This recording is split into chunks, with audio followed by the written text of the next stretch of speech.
So I'm not sure exactly how, but we did it again. I was able to purchase yet another desirable Rolex watch in a month. Hello? Hey Chris, it's the Rolex boutique. How's it going? Hey, I'm doing great. Good. How's the Pepsi so far? I'm absolutely in love with this watch. Thanks again for the opportunity. By the way, I was planning to drop by today in the boutique since I was going to be in the area anyways. Oh really? Yeah, go ahead and drop them by. Perfect. Yeah, I'll see you in a bit.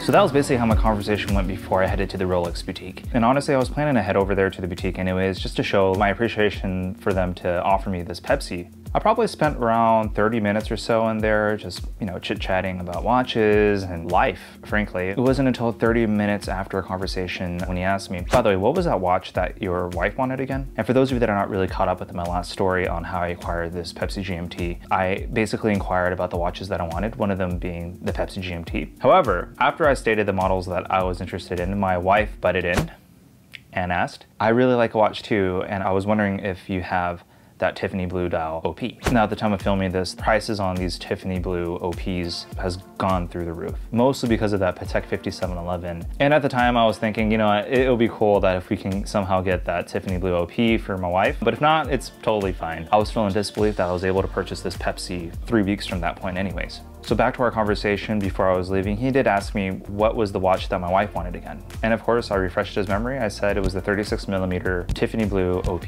Soon after I stated that, he leaned in a little bit closer and he was a little more quiet in his tone since there was some people in the room, and he said, we have one if you want to check it out. At that point, I was still in disbelief that I was able to pick up the Pepsi GMT. And to be honest, I was still recovering from that acquisition since it was only a month prior. I knew he was going to be able to look out for that turquoise GMT, but not within the same month that I bought the GMT. So I asked him, okay, well, you have it here. Is it available to purchase? And he said, yeah. He said he wasn't pressuring me into buying it, but that's the watch that my wife really wants, and I couldn't pass up the opportunity, so of course I had to pick it up.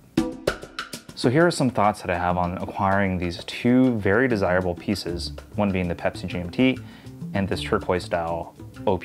Honestly, I was really surprised that he was able to sell me two very desirable pieces and with incredible markup on the secondary market. You have to put a lot of trust into someone that is claiming to be a watch enthusiast, hoping that they won't put it on the secondary market. I was still numb from the feeling of picking up the Pepsi GMT, and I had to pinch myself because it didn't feel real that I was able to purchase this Tiffany OP. So after I made my transaction, he claimed that they just received shipments of watches and he was sorting through them and happened to come across the Rolex OP in turquoise. And the first person that came to mind was me. Since I was coming in anyways, he wanted to surprise me saying that, we had that turquoise OP in stock.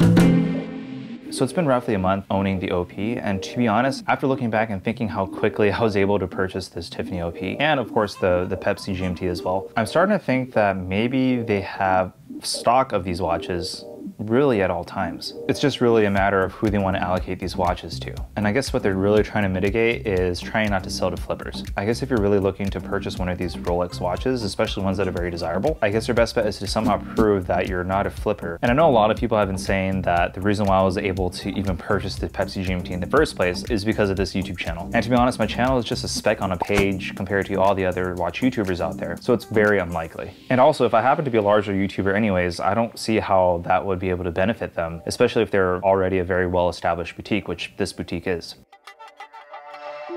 So since there's been a fair amount of comments on my last video saying that they doubt that I even purchased this Pepsi GMT within 3 weeks, I'm sure there's going to be even more people not believing that I was able to purchase this Tiffany OP within a month. And to be honest, I can't even believe that myself either. That's completely fine. You don't have to believe me, but I'm just speaking from my experience for you. So it's really your choice whether or not you want to take my story as entertainment, advice, or just plain BS. And for those of you watching videos like mine on other people's experience on how they purchased their Rolex piece, I truly wish you the best of luck on securing one. I think we all deserve to buy the piece that we really want, especially if you're a watch enthusiast who finally has the means to purchase the watch of their dreams.